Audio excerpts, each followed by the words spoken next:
RCB వాళ్ళ first home game గెలిచేశారు ఈ సీజన్లో. డబ్ల్యూపీఎల్లో గెలవలేదు, ఐపీఎల్లో దీని ముందర గెలవలేదు. ఫైనల్గా టాస్ ఓడిపోయినా కూడా మ్యాచ్ గెలిచారు. ఎలా జరిగింది, కరెక్ట్గా ఏం చేశారు, ఈ ఫార్ములాని మళ్ళీ రెప్లికేట్ చేయగలరా, దాని గురించి కాస్త మాట్లాడుకోవాలి. అలాగే the next game between CSK and SRH, రెండు టీమ్స్ కూడా డూ ఆర్ డై ఎపిసోడ్ 1. ఆ ఎపిసోడ్లో ఎవరు గెలుస్తారు, ఎవరు డూ ఎవరు డై, దాని గురించి మాట్లాడుకోవాలి. ఇంకెందుకు ఆలస్యం, let's get started. Welcome to Stump Tales. నా పేరు Kaushik and RCB wins its first home game Chinnaswamy స్టేడియంలో. టాస్ కూడా ఓడిపోయారు. టాస్ ఓడిపోయిన తర్వాత కూడా వాళ్ళు మ్యాచ్ గెలిచారు. And one of the factors was always going to be toss గెలవడం. బికాస్ టాస్ గెలిస్తే చేజ్ చేయొచ్చు, చేజ్ చేస్తే you have the better conditions to bat. And ఈ గ్రౌండ్లో డిఫెండ్ చేసుకోవడం కష్టం. మొదట బ్యాటింగ్ చేస్తే చాలా పెద్ద స్కోర్ చేయాలి. ఈ సీజన్లో అది జరగలేదు. బట్ టాస్ ఓడిపోయినా కూడా ఫైనలీ అన్నీ కలిసి వచ్చాయి. Before we go to the details, మీరు మాకు చేయాల్సిన పని ఏంటంటే, ఎక్కడన్నా వీడియో నచ్చితే, కండిషన్స్ అప్లై, నచ్చితే లైక్ ది వీడియో, బికాజ్ అది ఇంకెక్కువ మందికి వీడియోని చూపిస్తుంది. అలాగే ఇప్పటిదాకా ఇప్పుడు సబ్స్క్రైబ్ చేసుకోకపోతే స్టంప్ టేల్స్కి consider doing that. And that will be validation for us. నేను చేస్తున్న పని బాగుంది, మీకు నచ్చుతుందని అర్థమవుతుంది మాకు. సరే, మ్యాచ్లో ఏం జరిగింది? 205 స్కోర్ చేశారు రాయల్ ఛాలెంజర్స్ బెంగళూరు మొదట బ్యాటింగ్ చేస్తూ. Virat half century, Padikkal's half century, great partnership ఇద్దరు మధ్యన. And of course in reply 12 పరుగులు తక్కువ స్కోర్ చేశారు 20 ఓవర్స్లో Rajasthan Royals. That's how the match ended, right? But సమరీలో మనకి పెద్దగా మ్యాటర్ అర్థం కాదు. Man of the match was Josh Hazlewood. ఎందుకు, అవి కూడా మాట్లాడుకోవాలి. సో డీటెయిల్స్లోకి వెళ్ళిపోదాం. నౌ టాస్ ఓడిపోయాడు రజత్ పటిదార్. గెలుద్దాం అనుకుని ఉంటారు, బట్ కంట్రోల్ లేని విషయం. ఓడిపోయిన తర్వాత ఫస్ట్ బ్యాటింగ్ చేయాల్సి వచ్చింది. Again not the ideal thing to do. And ఈ పిచ్ పైన మరోసారి మీరు గమనించుంటే కనుక, రాజస్థాన్ రాయల్స్ బౌలర్స్ వేస్తున్నప్పుడు, స్పెషల్లీ న్యూ బాల్ తోటి, ఆర్చర్ బాల్ ఆగి బౌన్స్ అవుతుంది. Tennis ball type of bounce అంటాం. అంటే పడి ఒకే పేస్లో వస్తే షాట్స్ ఆడడం కొంచెం easy. You can at least decide ఏ షాట్స్ ఆడొచ్చు. కానీ పడి ఆగి వస్తే, అది స్లో మోషన్లో మూవ్ అయితే, జర్క్లో బాల్ వస్తే ఏ షాట్ ఆడాలో, ఎంత టైం చేయాలో, ఎలా టైం చేయాలో అర్థం కాదు. Very crucial partnership. పవర్ ప్లేలో ఫస్ట్ టైం వాళ్ళు హోమ్ కండిషన్స్లో ఈ సీజన్లో వికెట్ కోల్పోకుండా ఆడగలిగారు. That was one check. దాని తర్వాత the biggest tick mark was Virat Kohli. నిన్న కూడా అనుకున్నావు దట్ ఒకవేళ ఫస్ట్ బ్యాటింగ్ చేస్తే విరాట్ షీ ట్యాంకర్ రోల్ ఆడాలి. ఆ 15-17 ఓవర్స్ దాకా కంపల్సరీగా తను క్రీజ్ పైన ఉండాలి. తన చుట్టూ మిగతా అందరూ అగ్రెసివ్గా ఆడాలి. అదే ఒక మార్గం. 180 to 200 వరకు స్కోర్ వెళ్ళాలంటే, ఓ ఫైటింగ్ టోటల్ వాళ్ళ దగ్గర ఉండాలంటే, ఎగ్జాక్ట్గా అలానే విరాట్ కోహ్లీ ఆ 15th ఓవర్ వరకు ఆడాడు. 15.1 was when he got out. ఈ ఐడియా ఇచ్చింది మీరే, ఎంటైర్ క్రెడిట్ మీకే బాబు. ఏం లేదు ప్రసాద్, చిన్న కామన్ సెన్స్. కాన్స్టెంట్ గా సింగిల్స్ రొటేట్ చేయడం, వన్స్ ని టూస్ గా మార్చడం, క్విక్ గా పరిగెత్తడం, తన పార్ట్నర్ ని కూడా పుష్ చేయడం. అండ్ దేవదత్ పడికల్తో 95 run partnership. If you remember, last time వీళ్ళు ఇక్కడ ఆడినప్పుడు అగేన్స్ పంజాబ్ కింగ్స్, ఆ రెయిన్ షాట్ అండ్ మ్యాచ్ లో టీం మొత్తం కలిపి కొట్టింది 95. ఈసారి దేవదత్ పడికల్ అండ్ విరాట్ కోహ్లీ ఇద్దరు కలిసి 95 స్కోర్ చేశారు. But Virat knock was very very good. Top quality stuff. గతంలో కూడా ఇలాంటి రన్ స్కోర్ చేసేవాడు, కానీ తనతో పాటు మిగతా ఎవరు కూడా కన్సిస్టెంట్ గా కాంట్రిబ్యూట్ చేసేవాళ్ళు కాదు. ఈసారి ఆ ప్రాబ్లం కొంచెం అడ్రస్ చేశారు కాబట్టి వాళ్ళకి 6వ గెలుపు దొరికింది ఈ సీజన్లో యాజ్ ఆఫ్ దిస్ గేమ్. ఎలా సాధ్యపడింది? 1, విరాట్ నాక్ తో పాటు ఆడింది ఎవరు? దేవదత్ పడికల్. ఫినామినల్ నాక్ అగైన్. తన స్ట్రైక్ రేట్ 190 దగ్గర ఉండింది. By the time he reached his half century. Aggressive గా ఆడాడు. ఈ టుక్ on the bowlers. And Virat ఇలా ఆడుతున్నాడు కాబట్టి, తను 15 ఓవర్స్ 17 ఓవర్స్ దాకా ఆడతాడని తెలుసు కాబట్టి, తను ఆ ఛాన్స్ తీసుకోవాలని తెలుసు. అది అర్థం చేసుకొని ఆ రోల్ని ఎలా అయితే అద్భుతంగా నిర్వర్తించాడో, that something to really praise him about. Because team management అని చెప్పారు, నువ్వు ఇలానే ఆడాలి, this is the expectation from you అని. బ్యాక్ చేశారు, కాన్ఫిడెన్స్ ఇచ్చారు. నువ్వు ఫ్లాప్ అయినా ఫెయిల్ అయినా కూడా నిన్నే ఆడిస్తామని చెప్పారు. అది ఆ కుర్రాడికి బోల్డ్ అంతా ఆత్మవిశ్వాసాన్ని ఇచ్చింది. అది తన పర్ఫార్మెన్స్లో ఇప్పుడు కనిపిస్తోంది. He scored another half century, very crucial knock. Last time కూడా ఆర్ఆర్తో ఆడినప్పుడు వీళ్ళిద్దరి పెద్ద పార్ట్నర్షిప్పే వాళ్ళ గెలుపు కారణంగా మారింది. ఈసారి కూడా వన్ ఆఫ్ ద పిల్లర్స్ వాళ్ళ ఈ గెలుపుకి ఇస్ ద పార్ట్నర్షిప్. 95 ఇద్దరు మధ్యన. అది అయిపోయిన తర్వాత విరాట్ ఫస్ట్ అవుట్ అయ్యాడు. తర్వాత దేవదత్ పడికల్ కూడా అవుట్ అయిపోయాడు. ఇద్దరు కొత్త బ్యాటర్స్ వచ్చారు. జితేష్ కూడా అవుట్ అయిపోయాడు. RR kind of pulled back the game. ఆ ఇనిషియేటివ్ తిరిగి సంపాదించుకున్నారు. బట్ లాస్ట్లో జితేష్ వచ్చుకొని ఇన్నోవేటివ్ షాట్స్ ఆడడం, టిమ్ డేవిడ్ లాస్ట్ టైం ఆడినంత ఎక్స్ప్లోజివ్గా ఆడకపోయినా కూడా ఇక చిన్న పార్ట్నర్షిప్ ఇద్దరు మధ్యన ఈవెన్చువల్గా టీమ్ స్కోర్ 205కి చేరుకుంది. Decent bowling by RR batting మొదలుపెట్టినప్పుడు దే స్టార్టెడ్ ఆఫ్, వాళ్ళు ఏదో తొందరలో ఉన్నట్టుగా అర్జెంటుగా మ్యాచ్ ఫినిష్ చేయాలి, కంగారు పెట్టేశారు మొత్తం ఆర్సీబీ ఫ్యాన్స్ అందరినీ కూడా. బికాజ్ జైస్వాల్ ఎలా అయితే స్టార్ట్ చేశాడో 19 బాల్స్లో 49 స్కోర్ చేసి just took on the bowlers. ఇనిషియల్గా న్యూ బాల్తో వేసిన హేజల్వుడ్ అయినా, భువి అయినా యష్దల్ అయినా అందరికీ ఎవరి కోట వాళ్ళకి ఇచ్చేశాడు. పక్కన వైభవ్ సూర్యవంశీ కూడా అలానే స్టార్ట్ చేసి ఒక 2 6 కొట్టాడు. ఒక 6 సరే ఫైనల్ మించిగా వెళ్ళిపోయింది టాప్ ఎడ్జ్, అది కీపర్ దగ్గరికి వెళ్తున్నా కూడా అంత దూరం క్యారీ అయిపోయింది అది basically. But Jaiswal was fantastic. 49 ఏదైతే స్కోర్ చేశాడో ఒక దడ పుట్టించాడు ఆర్సీబీ క్యాంప్లో. తనని అవుట్ చేయడం was the first turning point. అది అందించింది Josh Hazlewood. Now remember, Josh Hazlewood spell ఓ 2 ఫేజెస్లో ఉంది. First spell was 2 overs 1 for 26 runs ఎక్కువ ఇచ్చాడు, కానీ చాలా ఇంపార్టెంట్ జైస్వాల్ వికెట్ సంపాదించాడు. That was very crucial in the context of the game, because దాని తర్వాతే కొంచెం స్కోరింగ్ రేట్ ఆపగలిగారు. ఆర్ జైస్వాల్ ఉంటే ఇంకా వేగంగా స్కోర్ చేసేవాళ్ళు, because by the end of the what was it 7th or 8th over already 100కి వచ్చేసారు వాళ్ళు. విచ్ టెల్స్ యూ దాట్ వాళ్ళు 12 per over స్కోర్ చేస్తున్నారు, రిక్వైర్డ్ 10 మాత్రమే ఉంది. సో అండర్ 9 or under 10 తీసుకొచ్చేసారు at one point of time. So జైస్వాల్ని out చేయడం వెరీ క్రూషియల్. దాని తర్వాత అఫ్ కోర్స్ రెండో half of Josh Hazlewood death ఓవర్స్లో వచ్చింది. ఈ మధ్యలో కూడా కాస్త మాట్లాడుకుంటే కృణాల్ పాండ్యా చాలా తెలివైన బౌలింగ్ చేశాడు, తను వికెట్స్ తీసుకున్నాడు. శ్రేయా శర్మ వికెట్స్ అని లేకపోయినా కూడా I think it is job pretty okay. ఈ పిచ్ పైన బహుశా అంతకంటే ఎక్కువ చేయగలిగింది లేదేమో. ఇంపాక్ట్ సబ్గా కన్సిస్టెంట్గా వస్తున్నాడు, కొంచెం స్పీడ్ ఎక్కువగా వేస్తున్నాడేమో అనిపిస్తోంది. ఇప్పుడు మీరు స్పిన్నర్గా బాల్ గ్రిప్ అవ్వాలి అంటే ప్రతి పిచ్ పైన ఒక ఆప్టిమమ్ స్పీడ్ ఉంటుంది. ఫర్ ఎగ్జాంపుల్ కొన్ని పిచెస్లో 80 to 85 km/h వేగంతో బాల్ వేస్తే అది పిచ్ పైన గ్రిప్ అయ్యి టర్న్ అవుతుంది. ఇప్పుడు స్పిన్ అవ్వాలంటే బాల్ గ్రిప్ అవ్వాలి. కట్టర్స్ వేసినప్పుడు కూడా ఫాస్ట్ బౌలర్స్ అది టర్న్ అవ్వాలంటే బాల్ గ్రిప్ అవ్వాలి. దానికి మీరు కావాల్సినంత టైం ఇవ్వాలి. దానికి ఫాస్ట్గా క్విక్గా వేగంగా వేస్తే బాల్ గ్రిప్ అవ్వదు సర్ఫేస్ పైన, అప్పుడు స్ట్రైట్గా వెళ్ళిపోతుంది. వేగంగా వేసినప్పుడు అదే జరుగుతుంది. సో సుయాష్ ఆ గుగ్లీస్ వేస్తూ బాల్ని రాంగ్ వన్స్ వేయగలుగుతున్నాడు, కానీ లెగ్ స్పిన్నర్స్ వేసినప్పుడు అంత వేగంగా వేస్తూ బాల్ని టర్న్ చేయలేకపోతున్నాడు. Krunal Pandya on the other hand ఈ పిచ్ పైన తన వేగాన్ని కొంచెం కంట్రోల్ చేసుకొని కొంచెం తగ్గించాడు. అందుకనే ఈ was a little bit more effective. ఆ వికెట్స్ కూడా తీసుకున్నాడు. ఈ got those break throughs, right టైంలో కొత్త బ్యాటర్స్ రప్పించాడు క్రీజ్ దగ్గరికి. అది మధ్యలో ఎక్కడో స్లో డౌన్ చేసింది. ఆర్ఆర్కో ప్రాబ్లమ్ ఈ సీజన్ అంతా ఏంటంటే, ఒకటి క్లోజ్ మ్యాచెస్ ఓడిపోతున్నారు, గెలవాల్సిన మ్యాచ్లు ఓడిపోతున్నారు. దానికి మించి పవర్ ప్లేలో చాలా అగ్రెసివ్గా స్టార్ట్ చేస్తారు. మిడిల్ ఓవర్స్లో వాళ్ళ స్కోరింగ్ రేట్ తగ్గిపోతుంది. డెత్ ఓవర్స్లో పవర్ ప్లే అంత ఉన్నా కూడా మిగతా టీమ్స్తో పోలిస్తే చాలా తక్కువ. Now to give you a context, power ప్లేలో వాళ్ళకి సెకండ్ హైయెస్ట్ స్ట్రైక్ రేట్ ఉంది ఇన్ టర్మ్స్ ఆఫ్ ఎకానమీ. 10.4 ఎంతో స్కోర్ చేస్తారు. మిడిల్ ఓవర్స్లో it comes down to 8th overall in that competition. ఆఖరి ఓవర్స్లోకి వచ్చేసరికి దే ఆర్ 9th. 10 కంటే ఎక్కువ స్కోర్ చేసినా మిగతా వాళ్ళు 11, 12, 13 స్కోర్ చేస్తున్నారు. సో అలా వాళ్ళ ఎఫెక్టివ్నెస్ తగ్గుతోంది ఇన్నింగ్స్ ముందుకు వెళ్లే కొద్దీ. అగైన్ మళ్ళీ అదే పేర్ ఫైనల్గా ఉన్నారు ఆఖరి 5 overs 6 overs ఎవరు, Hetmyer and Dhruv Jurel. Jurel in fact చాలా బాగా ఆడాడు. ఎప్పుడైతే జైస్వాల్ అవుట్ అయిపోయాడో, రియాన్ పరాగ్కి కొన్ని అదృష్టవశాత్తు రన్స్ వచ్చాయో, ఒక టాప్ ఎడ్జ్ 6, ఒక అవుట్ సైడ్ ఎడ్జ్ 4, ఇంకొక అవుట్ సైడ్ ఎడ్జ్ 4, ఇలాంటి కొన్ని రన్స్ తనకు వచ్చేసాయి. దాని తర్వాత ధ్రువ్ జురేల్ యాక్చువల్లీ ఆ రెస్పాన్సిబిలిటీ తీసుకొని ఆఖరి దాకా ఆడదో మ్యాచ్ గెలిపిద్దామని నిశ్చయించుకున్నాడు. శ్రేయస్ శర్మ వేసిన లాస్ట్ ఓవర్లో లాస్ట్ బాల్, తన స్పెల్లో లాస్ట్ బాల్ 6 కొట్టాడు. కృణాల్ పాండ్యా వేసిన ఆఖరి ఓవర్లో తను మళ్ళీ ఇంకో 6 కొట్టాడు. ఈ kind of brought them back in the game. కానీ అప్పుడు వచ్చింది ఆఖరి 4 overs ఫేజ్. ఇందాక చెప్పానే 2 partsలో హేజల్వుడ్ స్పెల్ ఉందని. First was 2 overs 1 for 26, second was 2 overs 3 for 7. దాంట్లో తను ఆ హార్డ్ లెన్స్ వేయడం, తర్వాత యార్కర్స్ వేయడం, ఆ లెన్స్ చక్కగా మిక్స్ చేయడం, ఇబ్బంది కలిగించడం, అన్కంఫర్టబుల్ ఏరియాస్లో బౌలింగ్ చేయడం చూసాం. He hit batters on their body, కొన్నిసార్లు పక్క నుంచి వెళ్ళిపోయింది, పర్ఫ్యూమ్ బాల్స్ వేశాడు, యార్కర్స్ పర్ఫెక్ట్గా ఎగ్జిక్యూట్ చేశాడు. అండ్ ధ్రువ్ జురేల్ అవుట్ చేసిన విధానం, డిఆర్ఎస్ కోరుకున్నారు, of course it went in their way, caught behind. Then came Hazlewood's final over, అద్భుతంగా వేశాడు, డాట్ బాల్స్ వేస్తూ వికెట్స్ తీసుకున్నాడు, జురేల్ని అవుట్ చేశాడు. దాని తర్వాత ఆఫ్ కోర్స్ హెట్మైర్ వికెట్ కూడా సంపాదించాడు. ఈ kind of Titan the screws, ఎక్కడా కూడా ఆర్ఆర్కి ఆ కంఫర్ట్ అన్న ఫీలింగ్ కలగకుండా చేసేసాడు.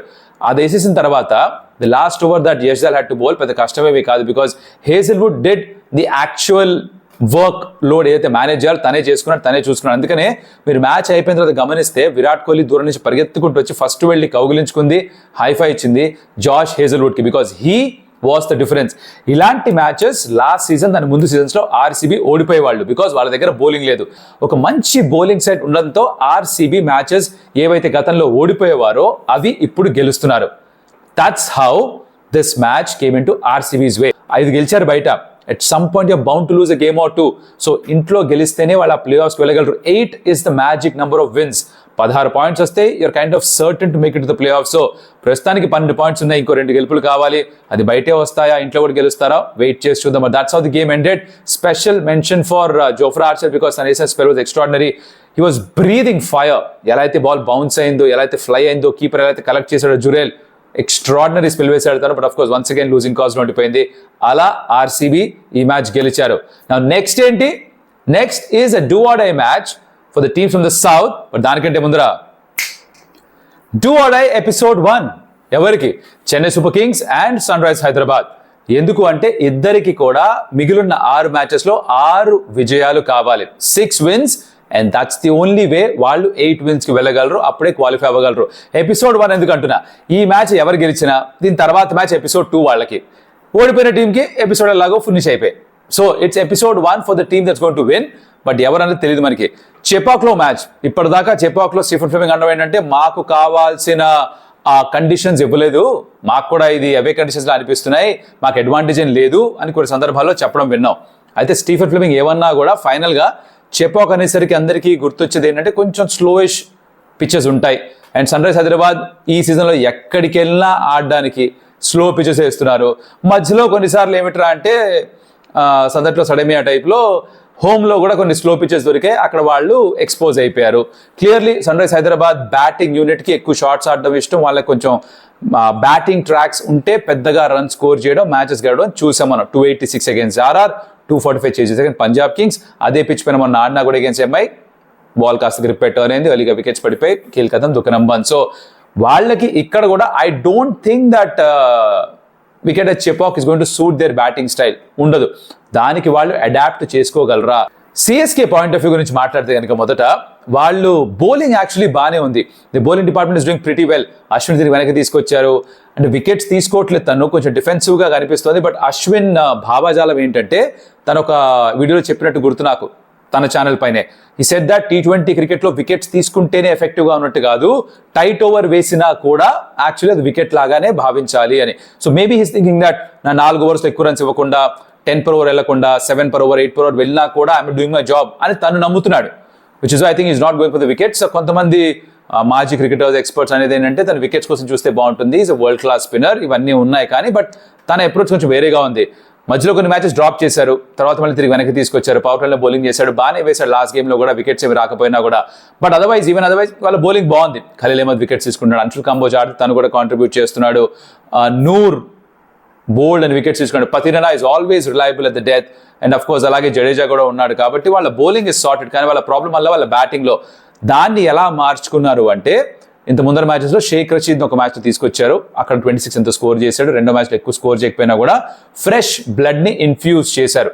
తర్వాత క్రితం మ్యాచ్లో ఏమో ఆయుష్ మాత్రేని తీసుకొచ్చారు, తను కూడా ఆ రెండో బాల్కే 4 తర్వాత 6 కొట్టడం, తను కూడా ఒక ఫ్రెష్ పర్స్పెక్టివ్ తీసుకొచ్చాడు. ఆ బోల్డ్ కైండ్ ఆఫ్ క్రికెట్ ఆడుతున్నాడు, ఎక్కడ ధైర్యం కోల్పోకుండా, భయం ఏమి చూపించకుండా బ్యాటింగ్ చేస్తున్నాడు. సో అలా ఒక ఫ్రెష్ థాట్ ప్రాసెస్ తీసుకొచ్చారు. ఒకవేళ గమనిస్తే కనుక ఇంతకు ముందు 2 సార్లు ఎప్పుడైతే వీళ్ళు ట్రోఫీస్ గెలిచారో ఆ 2 సార్లు కూడా వీళ్ళ దగ్గర అగ్రెసివ్ బ్యాటర్స్ ఉన్నారు. Be it Robin Uthappa or Ambati Rayudu or Ajinkya Rahane for that matter, వీళ్ళందరూ కూడా అగ్రెసివ్గా ఆడేవాళ్ళు కాబట్టి కావాల్సిన స్కోర్స్ వచ్చేవి. ఎప్పుడు కూడా నెమ్మదిగా ఆడతాం, ట్రెడిషనల్గా ఆడతాం, ఎక్కువ పెద్ద స్ట్రైక్ రేట్ మెయింటైన్ చేయడం లేదు. They started scoring runs in an aggressive way. వయసు పైబడిన వాళ్ళు ఉన్నా కూడా, 30 సంవత్సరాలకి పైగా ఉన్న ప్లేయర్స్ ఉన్నా కూడా వాళ్ళు అగ్రెసివ్గా ఆడారు, వాళ్ళ గేమ్ని వాళ్ళు రీఇన్వెంట్ చేసుకున్నారు. అది ఈ సీజన్లో మిస్ అయింది మొదట్లో. దాన్ని మార్చుకోవడానికి ఫ్రెష్ బ్లడ్ని ఇన్ఫ్యూజ్ చేశారు. సమ్వన్ లైక్ షేక్ రషీద్, నాకు చెప్పినట్టుగా ఆయుష్ మాత్రే అండ్ డివాల్డ్ బ్రూవిస్ కూడా ఉన్నాడు.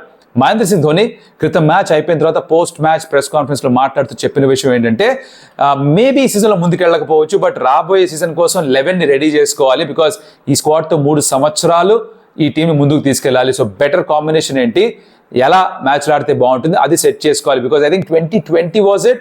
అప్పుడే రుతురాజ్ గైక్వాడ్కి మొదట్లో కొన్ని ఫెయిల్ అవుతున్నా కూడా లాస్ట్లో ఇంకా ఛాన్స్లు ఇస్తూ పోతే ఆఖరి 2 మ్యాచ్లో హాఫ్ సెంచరీ కొట్టడం ఏదో చేశాడు, around exact half century score చేశాడు. But next year they were very good again. So అలాంటి రీబిల్డింగ్ ఫేజ్గా కూడా భావించవచ్చు సిఎస్కేది. మహేంద్ర సింగ్ ధోని నెక్స్ట్ సీజన్ వస్తాడో లేదో తెలియదు యాజ్ కెప్టెన్. ప్రస్తుతానికైతే కెప్టెన్సీ బాధ్యతలు వదిలేసినా కూడా తిరిగి మళ్ళీ తీసుకోవాల్సి వచ్చింది. He's leading the team through a difficult phase, but is taken on the job. చూద్దాం ఏం చేస్తాడో. బట్ వాళ్ళ బ్యాటింగ్ అప్రోచ్, వాళ్ళ బ్యాటింగ్ ఐడియాలజీ, వాళ్ళ బ్యాటింగ్ చేసే విధానంలో డెఫినెట్ మార్పు అయితే అవసరం. అది చూస్తాం లేదు చూడాలి. డెవాల్ బ్రూవిస్ somebody highly rated, baby AB అంటారు తన్ని సౌత్ ఆఫ్రికాలో కూడా. ఇక్కడ ఏబీ డివిలియర్స్ తక్కువ చేయడం కాదు, ఏబీ డివిలియర్స్ ని పొగిడినట్టుగా ఇంకొక ప్లేయర్తో కంపేర్ చేస్తుంటే చాలా మంది హర్ట్ అయిపోతుంటారు, ఎమోషనల్ గా ఫీల్ అయిపోయి.